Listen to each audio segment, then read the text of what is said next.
Good morning and welcome to Wake Up to Broker with Mark, episode number 31 for 2026.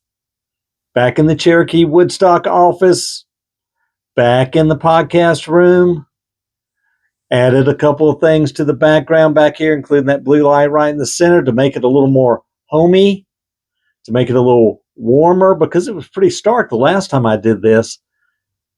But of course, that's not the purpose of today's Broker Up. But back to school is. And in the spirit of back to school, I got some questions, mainly a one burning question, but it leads to all kinds of other questions. And in the spirit of back to school, maybe we can all learn together so that we can talk about what it is that I'm about to question. And that is, when does a property that's off market become an on market property? And here's what got me to thinking about that is because we call properties that are not listed, basically not listed either with an exclusive seller listing agreement or in the multiple listing service, we call those off-market properties. And some of you at different times or other will go onto Rocks and say, hey, I've got an off-market property and here's the information about said off-market property. And then other people from around the company will comment on that Rocks post and say, yeah, that's a great property, or no, that's not a really great property, or whatever the case is as it relates to that specific property. But at that point, is it really an off-market property? Because the minute you start marketing it, whether it is internal as an off-market property on Atlanta Communities Rocks, isn't that really on market, but an on market property to a limited group of people, limited availability, limited audience, because not everybody can see it.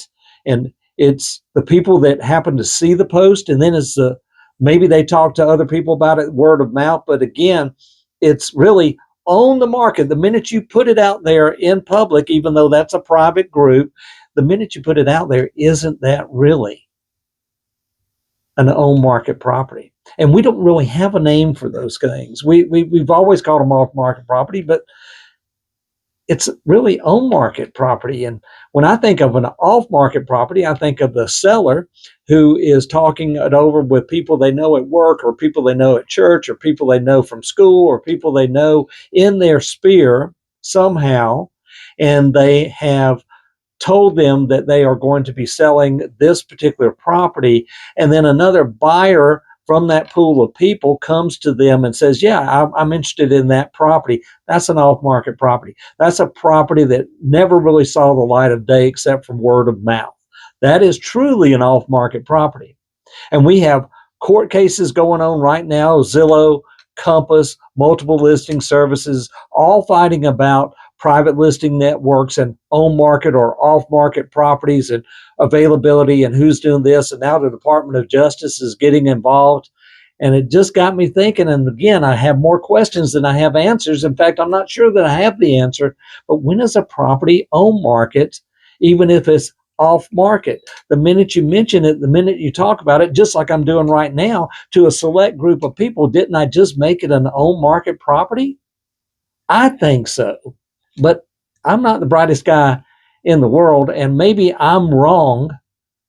But what do you think? I mean, do you think that an off-market property is truly that, maybe a private thing from the seller to anybody else?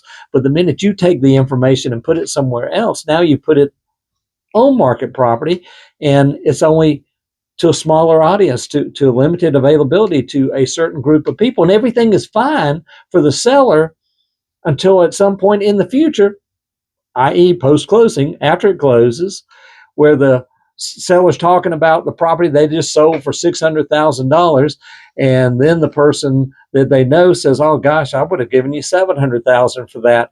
Now there's a problem. And that's where limited availability and a smaller pool of buyers can come back to bite you, but it doesn't bite you immediately, it bites you later. Again, back to school.